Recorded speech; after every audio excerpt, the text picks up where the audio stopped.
প্রিয় শ্রোতা বন্ধুরা, সকলকে জানাই আমাদের নতুন চ্যানেলের তরফ থেকে আন্তরিক প্রীতি, শুভেচ্ছা ও অভিনন্দন। আমাদের সঙ্গে যেভাবে সহযোগিতা করছেন আমরা ভীষণভাবে আপ্লুত ও সমৃদ্ধ হচ্ছি।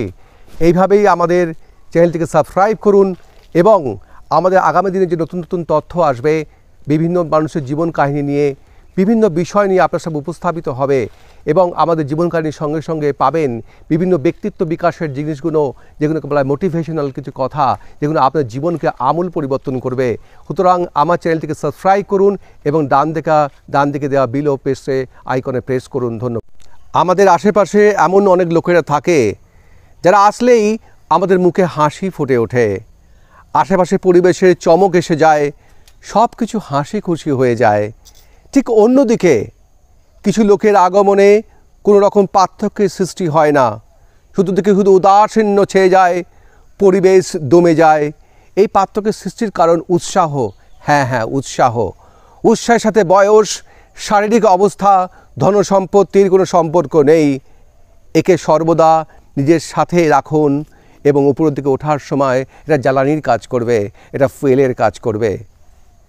ভগবান শ্রী রামচন্দ্র লঙ্কা আক্রমণ করার জন্য সমুদ্রতে সেতু নির্মাণ করছিলেন এবং একটি কাঠবিড়ালি বারবার নদীর পাড়ে শুয়ে নিজের শরীরে বালি মাখিয়ে নিয়ে আসছিল এবং এই বালিগুলি সে স্তূপের ওপর ঝাড়ছিল।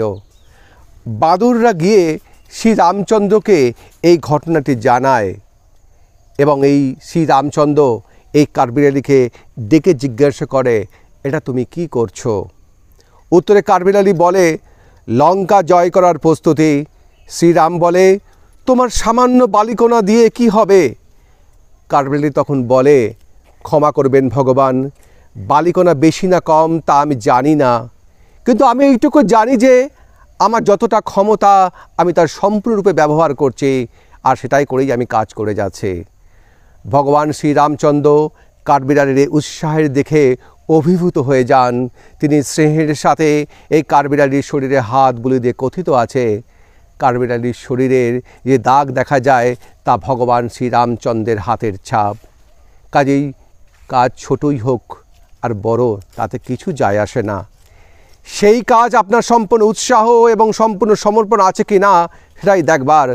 যদি আপনার মধ্যে উৎসাহ থাকে, আপনার যদি ইচ্ছা থাকে, আপনার যদি উইল ফোর্স থাকে, তবে আপনাকে কেউ আটকাতে পারবে না। এবং উৎসাহিত লোকেরা বাল্যকাল থেকে বৃদ্ধাবস্থা পর্যন্ত নিত্য নতুন বিভিন্ন বিষয় প্রাপ্ত করে। ভিক্টর হিউগো 15 বছর বয়সেই তার প্রথম ড্রামা লিখেছিলেন। নেপোলিয়ন 25 বছর বয়সে ইতালিতে জয়ের পতাকা তুলেছিলেন। মার্টিন লুথার 21 বছর বয়সেই সমাজ সংস্কারক হয়ে গিয়েছিলেন এবং সচিন টেন্ডুলকর 18 বছর বয়সেই ক্রিকেটের স্টার হয়ে গিয়েছিলেন। আপনারা নিশ্চয়ই টিভিতে একটি বিজ্ঞাপন শুনে থাকবেন, 60 বছরের বৃদ্ধ নাকি 60 বছরের জওয়ান। অমিতাভ বচ্চন, দেবানন্দ, মকবুল ফিদা হোসেন, এপিজে আব্দুল কালাম, পণ্ডিত রবিশঙ্কর এবং লতা মঙ্গেশকরের মতো লোকদের উৎসাহ দেখে বয়স লজ্জা পেয়ে যায়। এদের মধ্যে আগুন আছে, এদের মধ্যে উইল ফোর্স আছে, এদের মধ্যে ইচ্ছাশক্তি আছে, এদের মধ্যে উন্মাদনা আছে এবং প্রতিবন্ধকতা এদের রাস্তা ছেড়ে দেবে, এদের কখনোই স্তব্ধ করতে পারবে না। আপনি কখনো নিলাম দেখেছেন? নিলাম, সেখানকার মুখ্য বক্তা এমন উৎসাহিততে দাম বলে যে শ্রোতারা তার শুনেই খুব বিস্মিত হয়ে যায়, উত্তেজিত হয়ে যায় এবং সেই বস্তুগুলিকে তার মূল্যের থেকে অনেক বেশি দামে বিক্রি করে। একজন উৎসাহী বক্তার পরিবর্তে যদি একজন রুগ্ন বা নিরুৎসাহিত বক্তার কথা কল্পনা করুন, সে লোকের মধ্যে উত্তেজনা সৃষ্টি করতে পারে না।